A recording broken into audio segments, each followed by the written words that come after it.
सर्वांना हरिओम.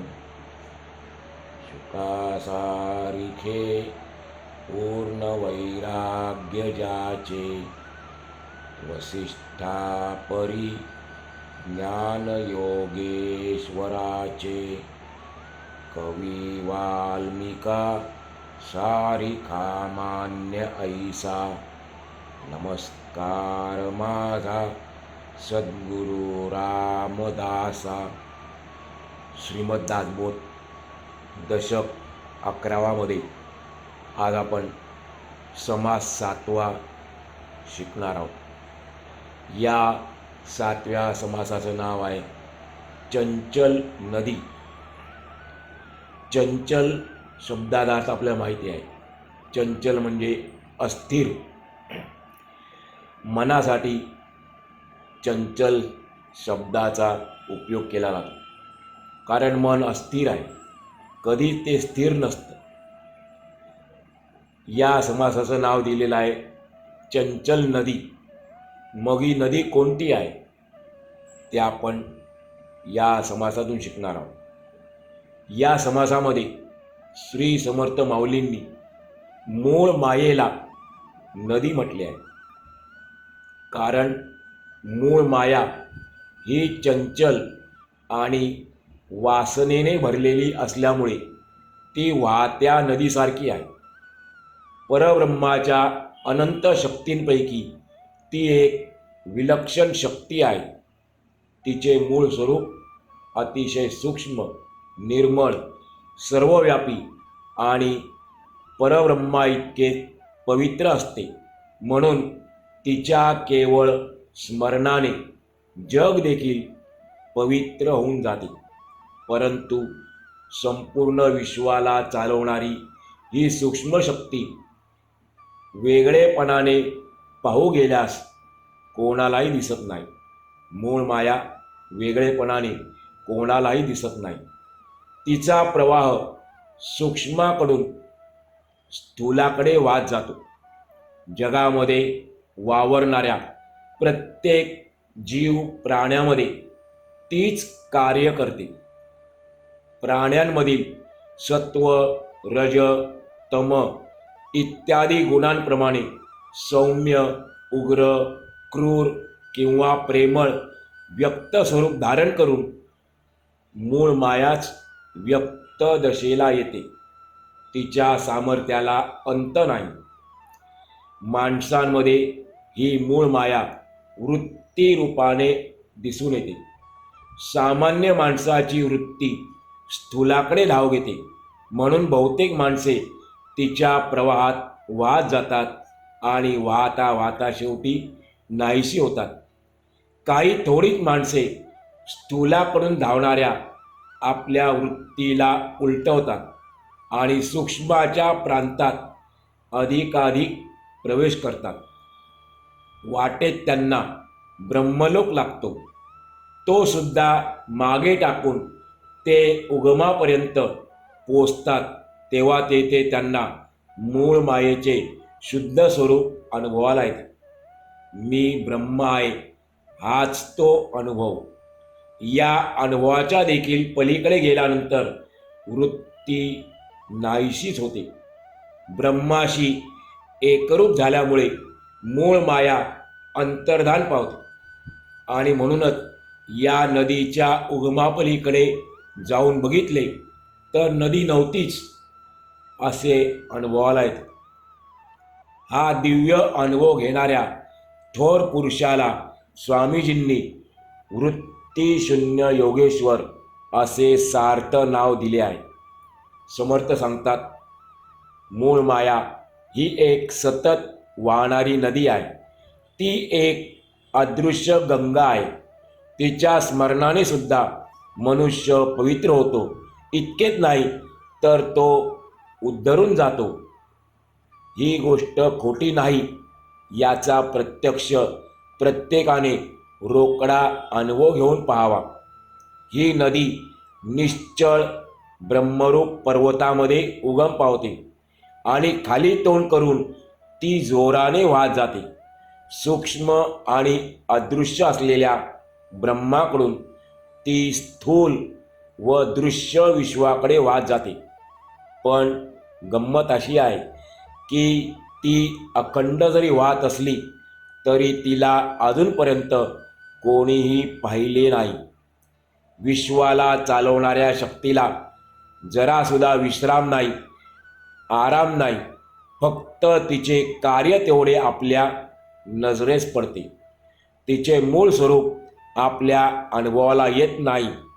या नदीला वेगवेगळी वळणे आहेत. वाकड्या तिकड्या धारा म्हणजे प्रवाह आहेत. तिच्यामध्ये भोवरे, उकळ्या, तरंग आणि झरे आढळतात. तिच्यात पाणवट चिखल असतो, लाटा असतात आणि मोठ्या खडकांमुळे ठिकठिकाणी तिचा प्रवाह दुभंगतो. काही ठिकाणी पाणी आटल्यामुळे प्रवाह कोरडा असतो. काही ठिकाणी धारा आणि धबधबे असल्याने प्रवाहाचा मोठा खळखळाट आढळतो. तर काही ठिकाणी नदीचा प्रवाह चिंचोळा, ओहोळ होतो, उथळ होतो किंवा अतिशय रुंद होतो. अशा प्रकारे या चंचल नदीचे पाणी निरंतर वाहत राहते. पाण्यावर फेसाचे फुगे बनून ते झोके म्हणजे हेलकावे खातात. प्रवाहाचे पाणी स्वच्छंदपणे वाहतच असते. त्या प्रवाहातून उडणारे मोठे थेंब आणि अणुरेणूसारखे अत्यंत लहान तुषार मोजणे अशक्यच आहे. या प्रवाहामध्ये खूप केर कचरासुद्धा वाहत जातो. जोराचा प्रवाह आला म्हणजे कडे कपारी, दगड, खडक आणि लहान बेटे यांना वळसा घालून प्रवाह पुढे वाहत जातो. काठावरची मऊ जमीन वाहत जाते, कठीण जमीन तशीच राहते. समर्थ म्हणतात, जगामध्ये ठिकठिकाणी अशा पुष्कळ जमिनी पाहिल्या. बरेचसे जीव माया नदीच्या या प्रवाहात वाहत जातात आणि नाश पावतात. काही थोडे जीव मोठ्या हिमतीने उगमाकडे म्हणजे ब्रह्माकडे पोहोच जातात आणि ब्रह्मदर्शनाने पावन होतात. काहीजण नदीच्या प्रवाहाबरोबर वाहत जातात, काही भोवऱ्यात सापडतात, तर काही खाली तोंड करून लहान जागेतच अडकून पडतात. याचा अर्थ असा की काही माणसे नीच योनीमध्ये गेली, काही जन्ममरणाच्या चक्रात सापडली, तर काही देहबुद्धीने अत्यंत स्वार्थी बनून बहिर्मुख झाली. काही जीव तर आपटून आपटून मेले, काही जीव चिरडून चिरडून मेले, तर पुष्कळ जीवांच्या पोटात पाणी शिरून ते फुगले.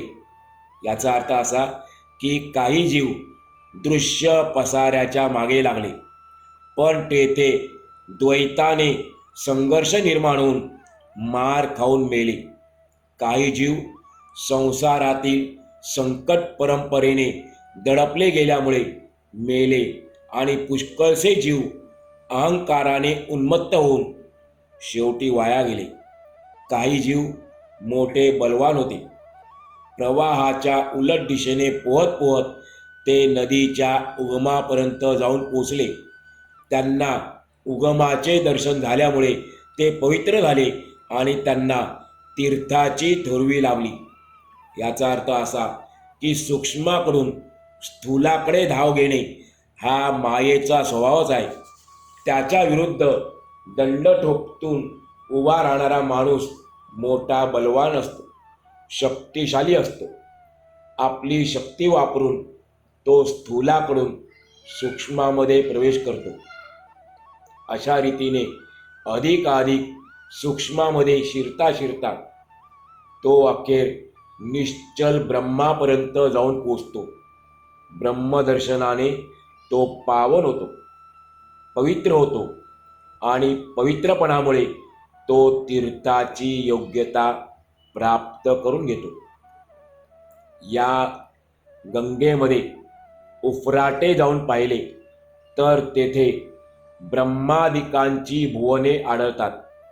ब्रह्मादिकांची म्हणजे ब्रह्मा विष्णू महेश इत्यादी जे लोक आहेत त्यांचे लोक आढळतात.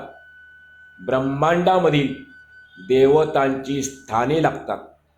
या सगळ्यांची तेथे गाठ पडते. माणूस अंतर्मुख होत गेला म्हणजे तो सूक्ष्माच्या वरच्या पायऱ्या चढू लागतो. पण त्याच्याकरता अंतर्मुख होणं आवश्यक असते. जसा तो वरच्या पातळीवर जातो तसे त्याला निरनिराळे देवादिकांचे लोक आढळतात. तो ब्रह्मलोकापर्यंत जातो. तेथे त्याला ब्रह्मादिकांचे दर्शन घडते. अन्य देवतांचे दर्शन त्याला अगोदरच घडलेले असते.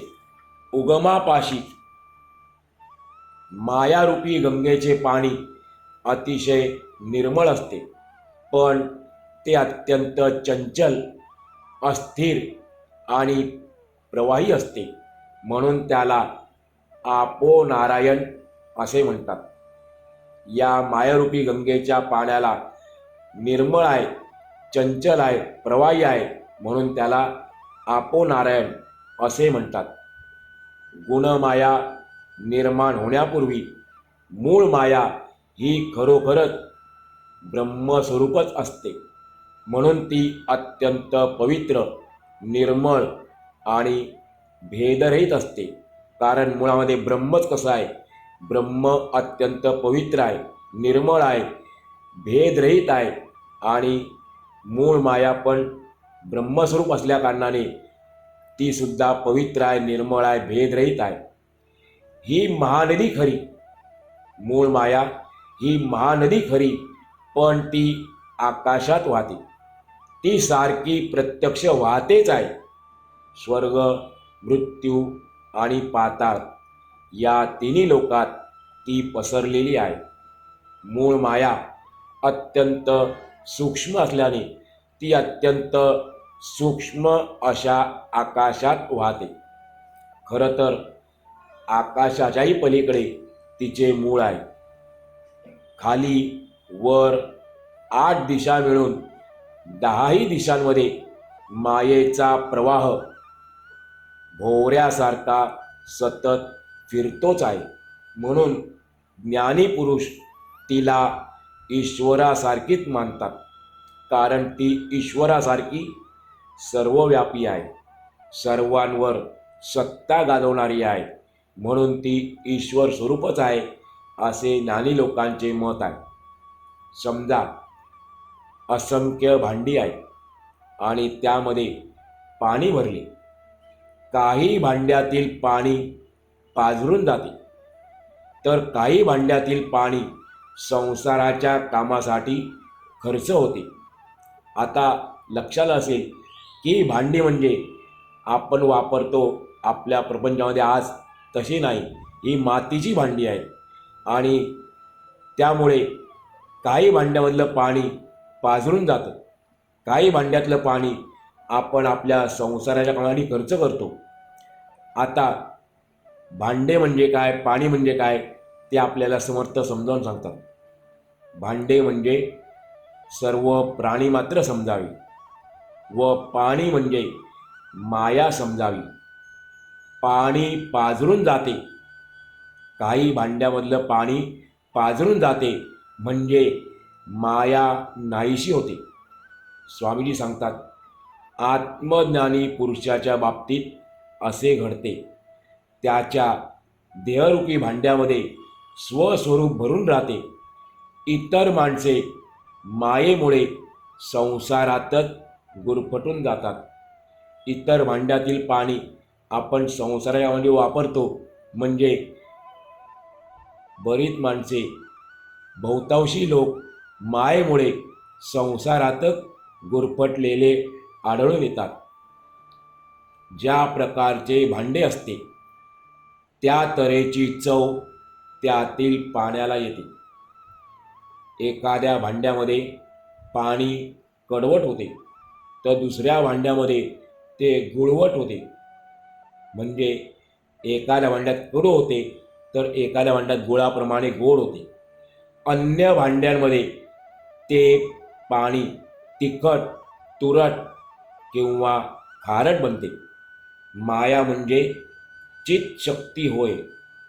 सत्वगुणी माणसामध्ये ती गोड स्वरूपाच्या रूपाने, गोड स्वभावाच्या रूपाने व्यक्त होते. चित्शक्ती सत्वगुणी माणसामध्ये गोड स्वभावाच्या रूपाने व्यक्त होते. रजोगुणी माणसामध्ये तीच विकार रूप धारण करते आणि तमोगुणी माणसामध्ये तीच चित्शक्ती दुष्टपणाने दिसून येते. ज्या ज्या पदार्थांशी तिचा संबंध येतो त्या त्या पदार्थांची ती समरस होते, एकरूप होऊन जाते. खोल जमीन असेल तर तेथे ती खोलपणाने तुंबून राहते. वास्तविक पाहिले तर चित्शक्ती स्वतः काहीच नाही. ज्या ज्या दृश्य वस्तूंशी तिचा संबंध येईल तिच्याशी एकरूप होऊन जाणे एवढे तिला माहीत असते. म्हणून वस्तूंमधील चित्शक्तीचे प्रमाण वस्तूच्या गहनतेवर किंवा खोलपणावर अवलंबून असते. विषामध्ये ती चित्शक्ती विष होऊन जाते, तर अमृतामध्ये तीच चित्शक्ती अमृत बनते. सुगंधाने सुगंधी आणि दुर्गंधाने दुर्गंधी बनावे हा तर तिचा धर्म आहे, हा तर तिचा स्वभाव आहे. गुणामध्ये ती गुणी बनते आणि अवगुणामध्ये ती अवगुणी बनते. ज्याच्याशी तिचा संबंध येतो त्याप्रमाणे ती अनुभवाला येते. चित्शक्तीचा अगाध महिमा आहे. या चित्शक्तीचा समर्थ सांगतात महिमा अगाध आहे, पण तो कळण्यासाठी आपल्याला तिचीच कृपा असावी लागते. ज्या मूळ मायेची सत्ता सगळ्या चराचर विश्वावर चालते तिच्या कृपेनेच परमार्थाचे विचार मनामध्ये उत्पन्न होतात. तीच सारासार शक्ती आहे. सारासार निवडून दाखवणारी तीच आहे. तीच अनुभवाची खूण आहे.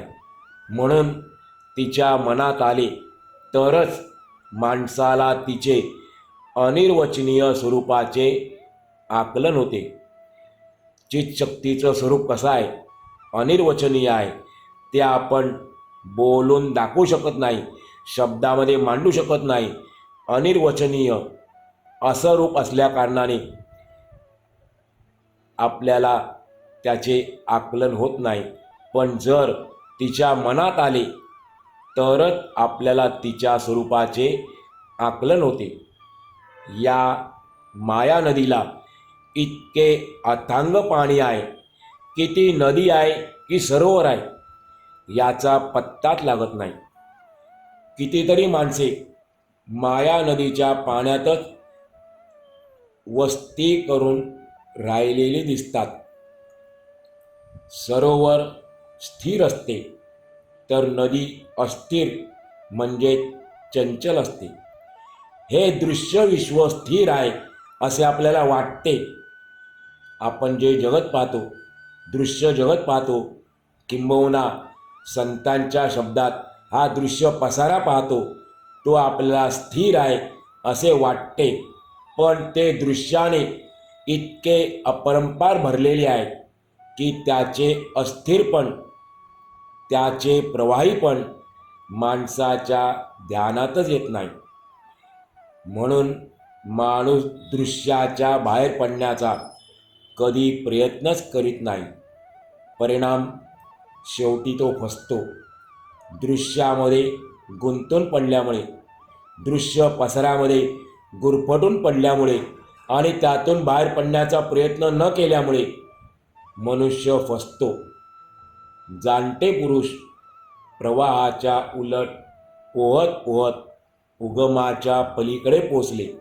जे ज्ञानी पुरुष आहेत, शहाणे पुरुष आहेत, समर्थ त्यांना जाणते पुरुष म्हणतात, ते या माया नदीच्या प्रवाहाच्या उलट पोहत पोहत गेले आणि उगमाच्या पलीकडे पोचले. त्यांनी तेथून मागे वळून बघितले तर त्यांना असे आढळले की माया नदीचे पाणी संपूर्णपणे आटले आहे. तेथे नदीचा मागमूसही उरला नाही. त्यांच्या दृष्टीने मायामुळी नाहीच असा त्यांना अनुभव आला. असं हे चंचल नदीचं मूळ माया तिचं स्वरूप या ठिकाणी समर्थांनी आपल्याला थोडक्यात समजावून सांगितलेलं आहे. अशा प्रकारे श्री दासबोधाच्या गुरु शिष्य संवादातील 11व्या दशकातील चंचल नदी नावाचा 7वा समास पूर्ण झाला. आज आपण या ठिकाणी आजचा पूर्ण करूया.